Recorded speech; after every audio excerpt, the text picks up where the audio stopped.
모든 것이 감사하죠. 자, 오늘은 요한복음 강해를 잠시 멈추고 시편 95편에 나와 있는 감사의 네 가지 방법에 대해서 좀 알아보겠는데요. 우선 인생을 4D로 설명을 하더라고요. 자막을 좀 띄워주실까요? 4D로 인생은 이루어진다. 첫 번째가 어려움입니다. 아마 이 자리에도 사정은 다르지 않다고 봐요. 나이를 막론하고 빈부격차를 불구하고 있는 사람은 있는 사람대로 곳간 지키느라고 고생이 많아요. 또 없는 사람은 없는 사람대로 그 곳간 채우느라고 또 고생이 많아요. 청년은 청년대로. 요즘 초등학생들 만나보면 걔들도 힘들다 그래요. 뭐가 힘든지는 이제 구체적으로 잘 모르겠지만 애들이 피곤하대요. 초등학생 애들이 참 불쌍해요. 제일 불쌍한 애들이 고등학생 아이들이에요. 사실 그 나이 때는 마음껏 놀아도 시간이 부족한 나이인데 어딜 놀면 큰일 나죠. 한국은 운동 한번 제대로 옳게 못하고 참 딱하게 살아요. 아마 이 어려움은 우리가 숨이 멎는 그 순간까지 계속 우리 인생의 카테고리가 되어서 계속 반복이 되리라고 봅니다. 예수 믿는 사람은 어려움 안 당하고 안 믿는 사람만 어려움 당하는 것도 아니고 뭐 예수 믿는다고 차가 이렇게 들이받다가 어이쿠 십자가 달았네 그러고 옆으로 피하고 그래지질 않아요. 똑같이 암 걸리고 똑같이 사고를 만나고 그렇습니다. 두 번째 D가 심리학자들이 그 통계를 보면 인간이 가장 큰 전생에 걸친 충격이 사별, 이혼. 여기는 사실 이혼만 해당되는 건 아니겠죠. 그리고 이별, 이런 그 관계가 끊어질 때 오는, 단절될 때 오는 고통은 인간의 그 생내적인 아픔이에요. 어떤 부인은 남편이 죽고 나서 3년을 밖에 못 나가더라고요. 한국에는 또 그런 게 있잖아요. 남편 뭐한? 그런 아주 못된 그 속설이 있어서 밖에 나가는 게 두렵고 사람 만나는 게 두렵다는 거예요.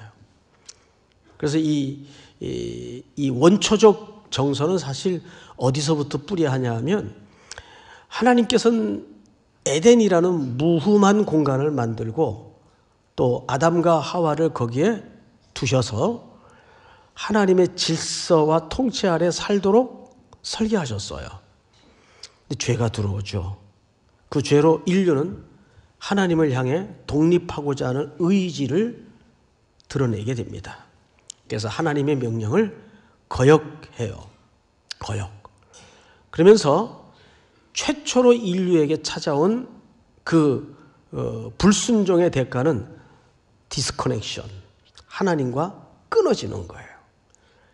성경의 죄의 정의는 바로 하나님과 관계가 끊어지는 걸 죄라고 정의합니다. 여기에서 파생되는 많은 인생의 눈물과 죽음의 냄새가 윤리적인 죄로, 도덕적인 죄로 나타나는 것이죠. 마치 이런 거예요. 저 원 저수지에서 파이프라인을 통해 물이 각 가정으로 배달이 되겠죠? 그런데 그 원 저수지의 파이프라인이 디스커넥션, 끊어졌다고 생각을 해보세요. 얼마 동안까지는 그 파이프라인 안에 있는 물이 가정으로 쫄쫄쫄쫄 아주 애타게 안타깝게 흘러들어올 수는 있어요. 근데 그것마저도 한계를 가진 분량이기 때문에 떨어지면 그때부터 이제 단수가 이루어집니다. 요즘 같은 집 구조 속에서 수도꼭지를 틀었는데 파이프라인이 끊어짐으로 원 저수지의 물이 공급이 안 된다고 생각을 해보세요. 어떤 일이 벌어질까요? 제일 먼저 중요한 게 화장실 못 써요. 그러면 이제 생리적인 고통을 겪게 되고, 두 번째, 씻지 못해요. 빨래 못해요.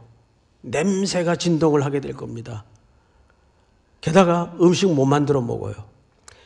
이 단수가 됨으로 파생되는 많은 갖가지 인생의 고단한 문제들이 벌어지는 거예요. 이것이 단절에서 오는 고통이에요.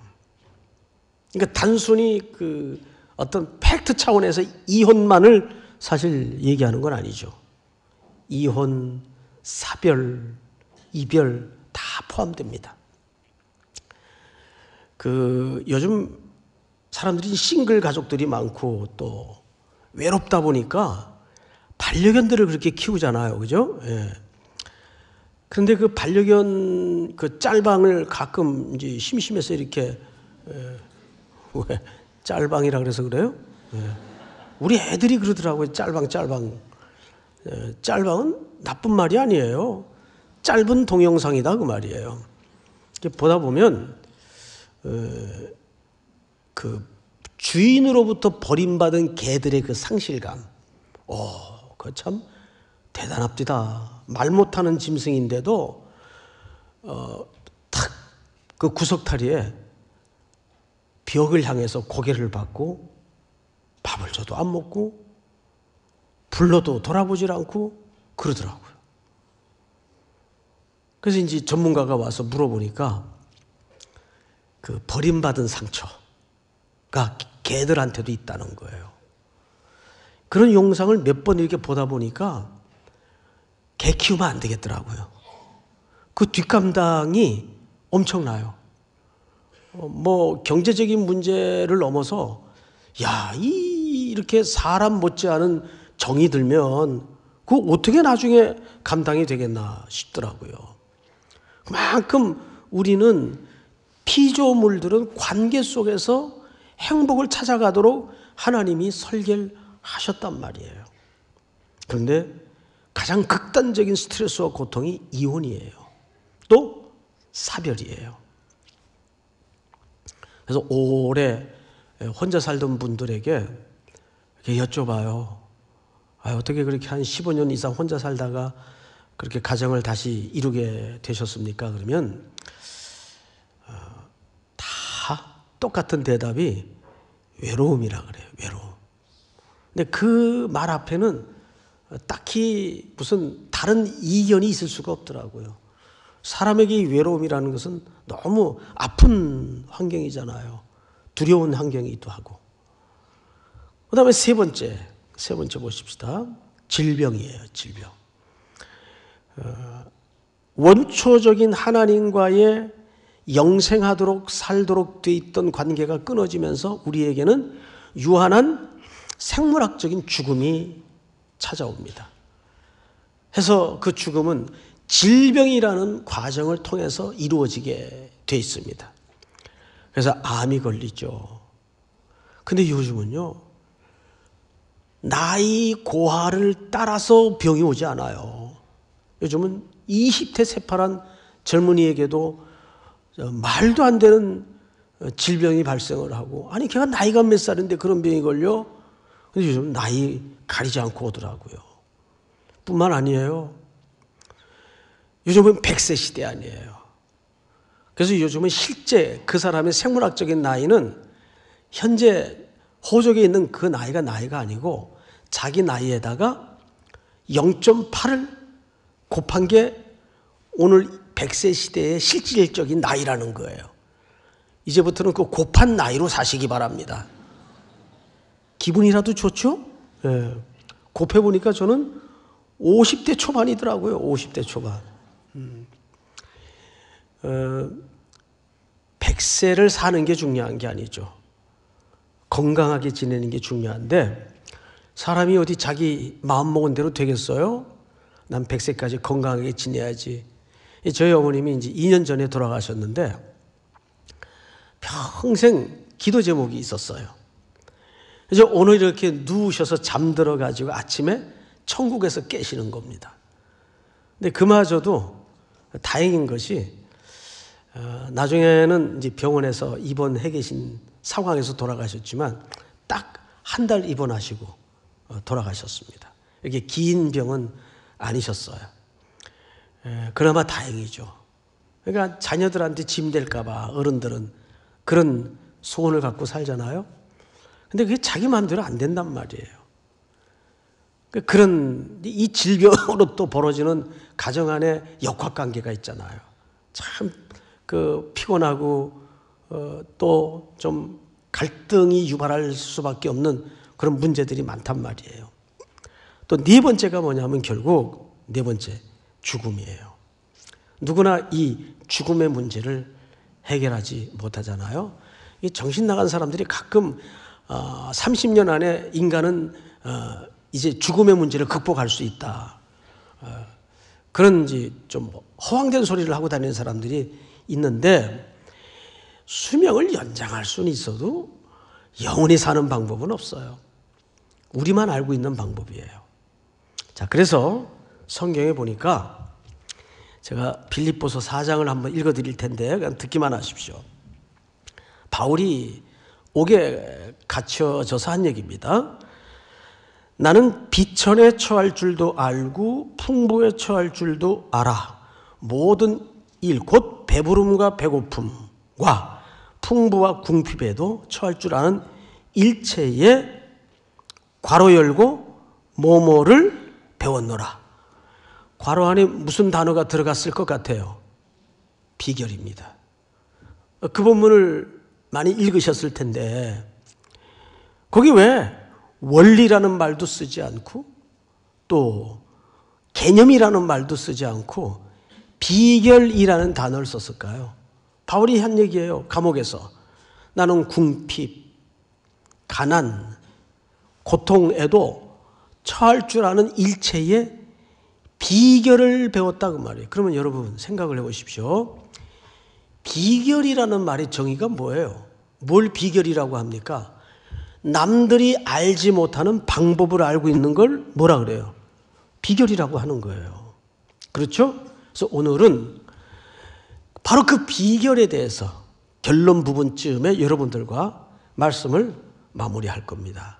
그 비결이 네 가지로 구성이 되어 있는데 우선 오늘 본문 95편 1절을 보세요. 1절, 2절을 두 절을 전체가 좀 힘있는 소리로 같이 읽겠습니다. 시작.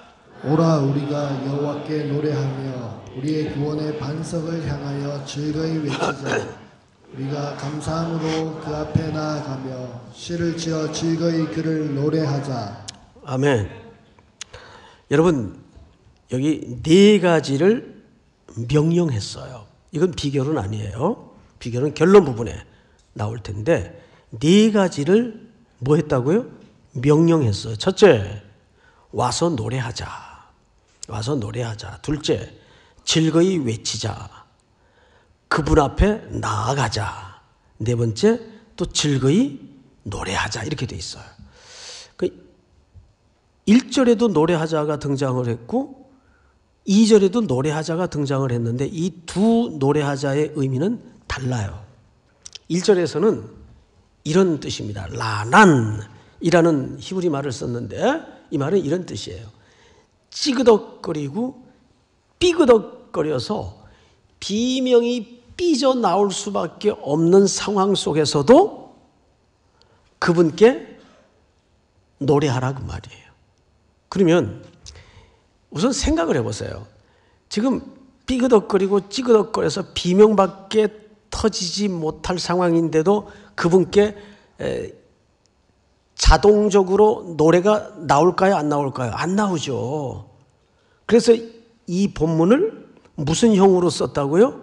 명령형으로 썼다 그 말이에요. 그래서 명령을 했어. 그러면 여러분 생각을 해보시라고요. 삐그덕거리고 찌그덕거리는 상황 속에서도 노래하라, 그분께 노래하라는 명령을 했을 때는 이 이면에 하나님께서 무슨 의도를 갖고 있을까요? 예? 성경에 보면 Thanksgiving, 우리 감사주의를 Thanksgiving이라고 그러죠. 그러면 Thanksgiving이라는 말이 어느 언어에서 파생이 됐습니까? Thinking, 생각하라. 그런데 헬라 말에 생각하라는 말이 무슨 뜻인가 하면 로기조마이. 이 로기조마이는 무슨 단어를 파생시키냐면 라직하다 그러죠. 라직하다. 영어에 이 라직하다. 저 사람은 참 라직해. 그 말은 무슨 뜻입니까? 논리적이다 그 말 아니에요. 그러니까 생각하라는 말은 논리적으로 생각을 해봐라 그 말이에요. 근데 여러분 뜻밖에도 사탄은 우리의 논리를 공격할까요? 우리의 정서를 공격할까요? 정서를 공격합니다. 거기에 많은 크리스찬들이 넘어지고 속아요. 왜? 일단은 논리적으로 차근차근 생각할 겨를 없도록 우리를 덮어 씌워서 두렵게 만들어요. 우리를 불안하게 만들어요.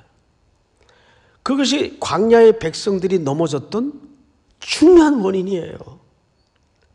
백들은 그냥 빈들입니다. 그런데 그들이 조금만 논리적으로 생각만 할 줄 알았다면 어땠겠습니까? 하나님이 우리를 이 광야의 애굽에서 끊어내셨을 때에는 분명히 목적지가 있을 거다. 그러면 이 광야를 건너는 동안에 하나님께서 우리를 기르고 먹이고 인도하셔서 우리에게 선한 목자가 되어 주실 것이다. 그분은 유월절 밤을 지나 홍해를 건너기 전 아들을 십자가에 내어놓는 상징적인 퍼포먼스를 우리에게 미리 보여줌으로써 하나님이 시작한 이 구원이 중도에 취소되거나 중단될 일이 아닌 반드시 성취될 일이구나. 이거를 뭐 할 수 있는 거죠? 우리가 생각할 수 있는 거라고요. 그래서 여러분 히브리 기자도 뭐라고 그랬어요? 너희가 예수를 깊이 뭐 하라 그랬어요? 생각하라. 예수를 깊이 생각하라. 그 생각하라는 말이 로기조마이, 거기서 라직하다, 논리적이다라는 말이 등장을 한 거예요. 근데 사탄은 항상 논리를 공격하는 게 아니에요. 논리를 공격해봐야 창조주 하나님 앞에 어떻게 논리가 들이대어지겠습니까? 그러니까 우리에게 뭘 공격하죠? 불안케 만들어요. 그래서 정서에다가 대고 공격을 합니다. 두렵게 만들고 어떡하나. 그래서 아무것도 생각하지 못하게 만들어요. 이게 사탄이 쓰는 전략이에요. 그래서 이 첫 번째 1절에 여호와께 노래하며라는 말은 그런 상황 속에서도 정말 비명밖에는 삐져나올 수 없는 찌그덕거리고 삐그덕거리는 상황 속에서도 그분께 노래하라 명령문으로 썼단 말이죠. 두 번째는 보세요. 우리의 구원의 반석을 향하여, 이 구원의 반석은 하나님의 구약적 별명입니다. 즐거이 외치자. 이 즐거이 외치자라는 말은 왕께 나아가는 백성들의 민첩한 태도를 얘기합니다. 하나님께 나아가는 민첩한 태도. 자, 잠깐 저를 보실까요? 우리 인간이 하나님 앞에 가장 지고한 지혜가 뭔지 아십니까? 인간이 가져야 될 하나님 앞에서의 가장 지고한 지혜는 이런 겁니다. 제가 예를 하나 드릴게요. 어느 이제 젊은 목사님이 어린 이제 막 겨우 이제 걸음마를 뗀 아이 하나를 데리고 이제 일찍 유학을 떠났어요. 그 뭐 30 중반 넘어서 유학을 갔으니 영어가 안 되죠. 영어가 안 되는 데다가 학교를 가보니까 한 20-30명 앉아 있는데 90년대 초반이에요. 전부 노트북에다가 필기를 하는 거예요. 타가닥. 자기는 안 되는 영어를 또 손으로 받아 쓰려니 얼마나 틀리겠습니까? 또 노트북이 있으면 복사라도 해서 입력을 할 텐데 노트북이 없으니까. 그때는 맥북 같은 게 안 나왔을 때래요. 그때는 제일 좋은 노트북이 IBM. 이 IBM 자판이 촉감이, 터치감이 꽤 좋습니다. 지금도 좋아요. 저는 뭐 그 회사하고 아무 관련이 없지만 저도 이제 IBM 노트북을 써보니까 좋더라고요. 맥북도 써보고 IBM도 써봤는데 자판은 촉감이 IBM이 훨씬 낫더라고요. 뭐 주관적인 거예요. 예. 그래서 이제 이 노트북이 하나 있어야 논문도 준비하고 할 텐데, 그러다가 가난한 유학생이 돈이 어디 있어요. 모았어요, 돈을. 열심히 모아가지고 누구 좀 도움도 받고 해서 90년대 초반에는요, 노트북 한 대가 4,000불이에요, 4,000불. 그러니까 엄청 비싸죠. 요즘은 뭐 100만 원 안 되는 노트북이 많이 있습니다만, 그거를 IBM 노트북을 마련을 한 거예요, 드디어. 그래서 그거를 학교 가지고 다니면서 필기를 하고 논문 자료를 도서관에 가서 입력하고 그걸 또 집에 가져와서 책상에 올려놓고 밤새 이제 한 학기 남겨두고 다 논문을 이제 입력을 해놨어요. 어느 날 일이 벌어졌어요. 잠깐 화장실 간 사이에 그 어린 아기가 의자를 밟고 올라가가지고 그 노트북 위에서 시원하게 생리현상을 해결한 거예요. 화장실 갔다 온 이분이 거의 반 미칠 지경이 된 겁니다. 아주 흥건하게 저질러 놨어요. 그래서 그 아이를 카펫에다가 내려놓고 너 이게 얼마짜리인 줄 알아? 어떻게 알아요, 걔가? 노트북이야 그렇다고 다시 살 수 있는 문제지만 언젠가는 그 안에 거의 1년 반 가까이 필기해 놓은 거, 논문 자료 집어넣어 놓은 거 어떡할 거예요? 어떡할 거예요? 너 그리고 이 안에 내용이 얼마나 중요한 내용인 줄 알아? 막 울면서 막 속이 상해서. 걔가 어떻게 알아요? 근데 얘가 아빠 표정을 보니까 맨날 자기를 이뻐하고 물고 빨고 하던 아빠가 오늘 웬일인지 표정이 험상궂어지고 뭘 자꾸 아냐고 물어보는데 뭔 소리를 하는지는 모르겠고 드디어 이 아이가 얼굴이 이그러지면서 하다가 왕 터졌어요. 그리고 갑자기 이 녀석이 아빠 품으로 확 달려드는 거예요. 아빠. 그때 이분이 저리가 이 집이야. 그랬겠어요? 그랬겠어요? 꼭 안아주면서 속은 상하지만 자기가 뚜껑 열어놓은 게 잘못이지 토닥토닥 해주면서 다시는 그러지 마라. The end. 그걸로 끝난 거예요, 그냥. 그런데 그 후에 이분이 이 일을 통해서 큰 은혜를 경험한 거예요. 그래. 말도 안 되는 엄청난 일을 저질렀더라도 누구 품으로 달려들면 된다? 아버지 품으로 뛰어들면 되는 거예요. 믿습니까? 그걸로 끝나는 거예요. 둘째 아들이 아버지 시퍼렇게 살아있을 때 유산을 챙겨달라 그래가지고 아예 돌아올 생각 안 하고 이방 땅으로 넘어갔어요. 다 털어먹고 알아보지 못할 정도로 거짓골이 되어서 유대인들이 가장 싫어하는 돼지 치기를 하다가 배가 고프니까 그 돼지들이 먹는 쥐염 열매를 먹어가면서 살다가 내가 이래서는 안 되겠다. 어쨌든 아버지 집으로 돌아가자. 끙 하고 일어나서 아버지 집으로 돌아오는데 마을 어귀에 탁 들어서자 매일매일 오늘 돌아오겠지. 아니야, 오늘은 돌아올 거야. 해질 무렵까지 문 밖에 나가 기대어 서 있던 아버지가 거리가 먼데도 자기 자녀를, 자기 자식의 몰골을 몰라볼 부모가 어디 있겠어요? 한 걸음에 뜁니다. 여러분, 유대인들은 절대 안 뛰어요. 그리고는 안아버리죠. 물론 돌아온 기쁨에 안을 수도 있겠지만 여기에는 율법적 이유가 있어요. 신명기에 보면 이런 패륜적 아들은 마을 공동체 장로들 눈에 띄면 돌로 쳐서 죽이도록 돼 있어요. 아버지가 먼저 뛰는 거예요. 안 돼. 우리 아들이야. 그걸로 끝난 거예요. 그럼 그 아버지의 유산을 다 탕진한 아들에게 그냥 옷을 입혀라? 아니에요. 가장 좋은 옷을 입혀라. 그냥 송아지를 잡아라? 아니에요.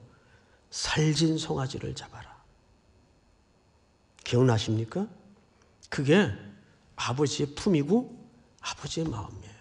우리는 완전해질 수는 없지만 온전해질 수 있어요. 신앙은 우리에게 퍼펙트하게 살라는 말이 아니에요. 신앙은 우리에게 온전하게 살라 그래요. 그러면 온전함의 기준이 뭐예요? 덕을 쌓고 치성을 드리는 겁니까? 아니에요. 어떤 경우와 어떤 상황 속에서도 아버지 품으로 뛰어들 줄 아는 태도를 얘기합니다. 그것이 피조물이 하나님 앞에 가장 갖춰야 될 지고한 지혜입니다. 그래서 하나님께 나아가라. 하나님께 나아가라. 믿습니까? 자, 성경을 또 보십시다. 2절, 3절. 여호와는 크신 하나님이시요 모든 신들보다 크신 무엇이기 때문이로다? 왕이시기 때문이로다. 여러분, 앞을 잠깐 보실까요? 이 말도 그냥 쓴 말이 아니에요. 하나님이 난 왕이다, 이게 자기 무슨 자랑하거나 드러내려고 자기를 왕으로 소개했을까요? 여기에는 이스라엘 역사의 뼈아픈 실수가 배경이 된 겁니다.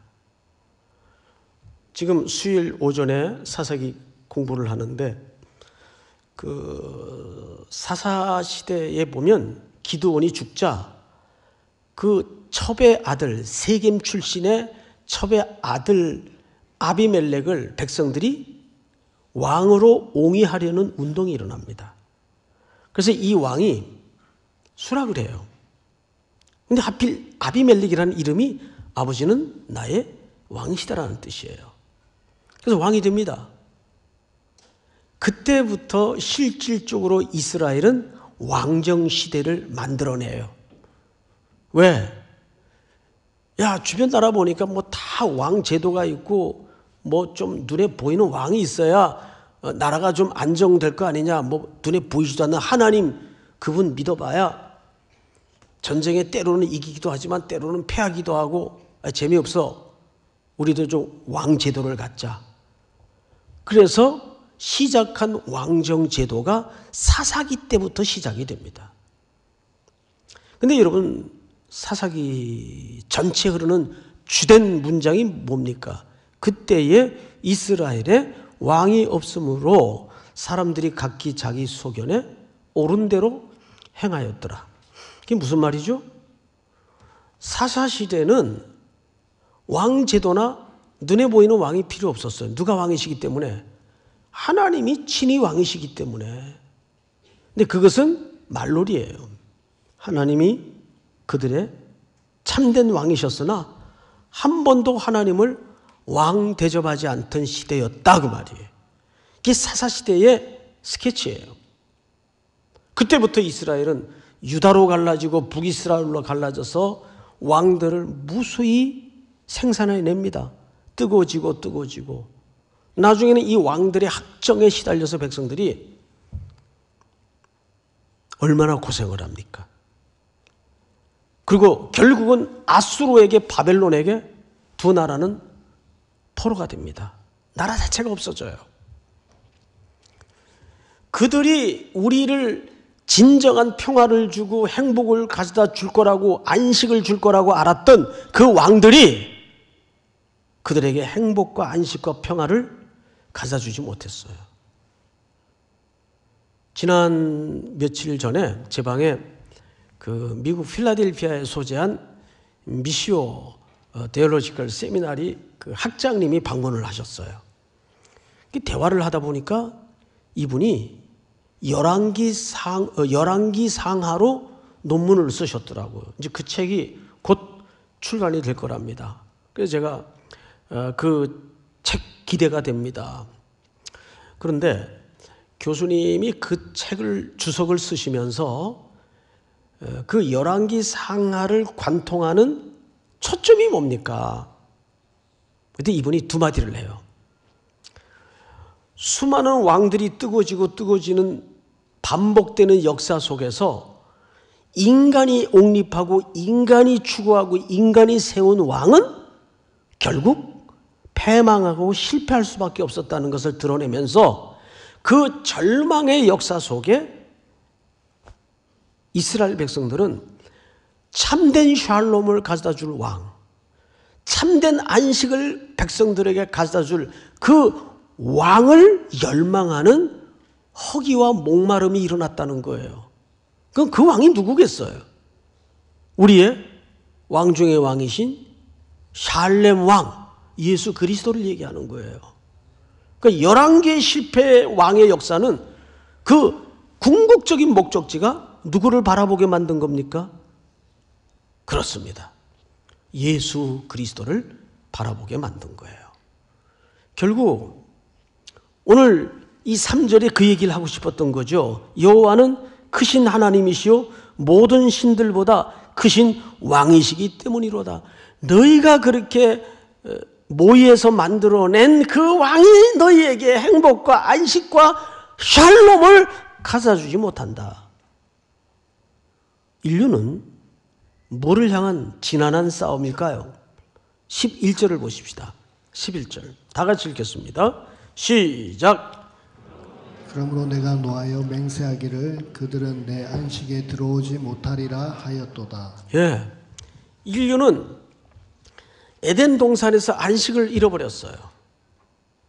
그리고 이제 그 잃어버린 안식을 회복하고자 걸어가는 것이 우리 인생길이에요.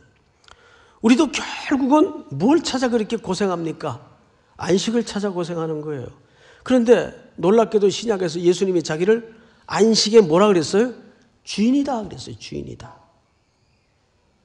그러니까 예수 그리스도에게로 우리의 인생이 정박되기까지는 우리에겐 참된 안식이 없다 그 말이에요. 그래서 마지막 결론으로 우리는 영어 표현에 이런 표현이 있어요. 막 흥분하고 분노에 찬 사람들을 보고 calm down 그래요.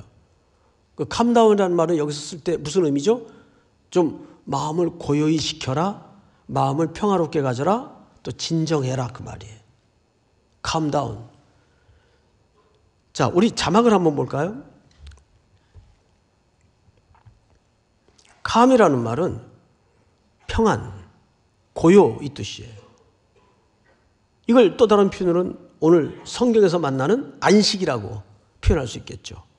이 네 철자의 이니셜을 만들어서 우리가 어떻게 네 가지로 안식으로 평화회로 나아갈 수 있는가. 첫째 C, 셀레브레이션, 찬양입니다. 우리가 이제 2년마다 격년으로 한 해는 체육대회, 한 해는 찬양제를 합니다. 이게 원래 우리 찬양제가 CCC라 그러죠. 근데 원래 의미는 Church Choir Contest였어요. 컨테스트라는 건 무슨 뜻이죠? 경영대회. 이게 찬양으로 대회를 한다 그 말이에요. 뭐 그게 나쁜 건 아니에요. 선한 의미에서 좋은 도모였죠. 근데 어느 날 이 CCC를 놓고 기도하는데 정말 CCC가 돼야 되겠다 해서 그 마지막 C를 셀레브레이션으로 바꾼 거예요. 셀레브레이션은 뭐죠? 축제, 노래. 진짜 노래를 하자. 컨테스트를 하는 게 아니라 찬양을 드리자. 근데 성경에서 제시된 모든 찬양은 사실 무엇과 동의어인가 하면 감사라는 말과 동의어예요. 아브라함이 롯을 구하고 돌아올 때에 멜기세덱이 아브라함에게 이런 얘기를 합니다. 천지의 주제이시오 아브라함에게 복을 주옵소서. 그 말은 이 승리와 이 열매와 이 결과는 하나님이 주신 복이라는 걸 아브라함에게 깨우쳐 주시는 거예요. 동시에 또 한 문장을 쓰죠. 천지의 주제이시오 아브라함에게 복을 주옵소서. 너의 대적을 내 손에 붙이신 지극히 높으신 하나님을 뭐 하라고 돼 있어요? 찬송하라고 돼 있어요. 근데 그 찬송이라는 말이 히브리적 동의 개념으로 감사라는 뜻이에요. 그러니까 11조가 드려지던 첫 장인데 11조는 율법이 아니에요. 11조는 감사예요. 믿습니까? 감사를 드리는 거예요. 하나님 앞에. 그러니까 찬양과 감사는 히브리적 개념으로는 동의어입니다. 셀레브레이션. 오늘 이제 저녁 예배 때 어느 공연에서도 만나볼 수 없는 영과 영이 교감하는 큰 은혜가 이 본당에서 이루어질 거예요. 빠지지 마시고 6시 40분부터 입장이니까 많이들 들어오셔서 이 좌석을 가득히 메우는 복이 있기를 바랍니다. 두 번째. A. ask. 간구예요, 간구. 간구에는 종류가 가려질 내용이 없어요. 아무것도 염려하지 말라. 아무것도 염려하지 말고 오직 모든 일에 그랬어요. 모든 일에. 어느 건 구할 수 있고 어느 건 구할 수 없는 거 아니에요. 우리 기도하다가 쓸데없는 걱정을 해요. 이거 내가 기도해도 될 내용인가? 그건 하나님이 알아서 걸러내세요. 뭔 소리인지 알겠어요? 그것까지 우리가 헤아릴 수 있는 수준이 안 된단 말이에요. 그냥 우리는 정말 답답하고 필요한 것은 막 던져도 돼요. 골라내는 거 누가 골라낸다고요? 하나님이 골라내세요. 아무것도 염려하지 말고 오직 모든 일에 기도와 간구로 너희 구할 것을 어떻게 하래라? 감사함으로 하나님께 하래라. 이게 명령이란 말이죠. 감사함으로 하나님께 아뢰라고 할 때는 반드시 감사할 수 있도록 우리의 입술을 열어주시고 그 대안을 하나님께서 말씀대로 약속하시고 약속한 대로 이루어 주신다 그 뜻입니다. 세 번째. leave. 하나님께 맡겨라. 남겨라 그 말이에요. 여러분, 사람들이 이제 하나님 앞에 나올 때는 많은 고단한 문제들을 가지고 나오죠. 그리고 일어서서 돌아갈 때는 주섬주섬 챙겨가지고 다시 그거 가지고 나가요. 근데 한 가지만 기억하세요. 그 문제가 여러분들에게 있으면 여러분 문제입니다. 근데 그 문제가 하나님께 던져지면 누구 문제가 됩니까? 하나님께 남겨놓으면 하나님 문제가 되는 거예요. 그래서 우리 그 CCM 오래된 찬양 중에도 그런 가사가 있더라고요. 괴로울 때 주를 보라는 제목의 찬양인데 내 모든 염려 주께 맡겨라. 내 모든 염려 누구에게 맡기라? 주께 맡기라. 믿습니까? 세 번째. 마지막 네 번째. 메디테이트. 생각하라 그 말이에요. 모두에도 말씀을 드렸지만 사탄은 우리의 논리를 공격해요. 정서를 공격해요. 정서를 공격한다고요. 그래서 생각을 못하게 이걸 마비시키는 거예요. 왜? 이걸 생각하면 그리스도인들이 똑똑해지니까 생각을 못하게 만드는 거예요. 독재자들이 독재하는 방법 중에 하나가 백성들을 우민화시키는 거예요. 딴 생각 못하게 만드는 거예요. 넌 생각하지 마. 시키는 대로 하기만 하면 돼. 이게 독재자들이 쓰는 방법이에요. 거기에 다 넘어가요. 생각하십시오. 믿습니까? 하나님의 선하심과 그분이 우리를 사랑하심과 그분이 전능하신 분이심을 믿으시기 바랍니다. 그 믿음이 아멘으로 귀결되는 믿음이 아니라 믿음이 현실이 되기를 주의 이름으로 축복합니다. 다 일어나십시다. 날 구원하신 주 감사. 1절 2절만 합니다.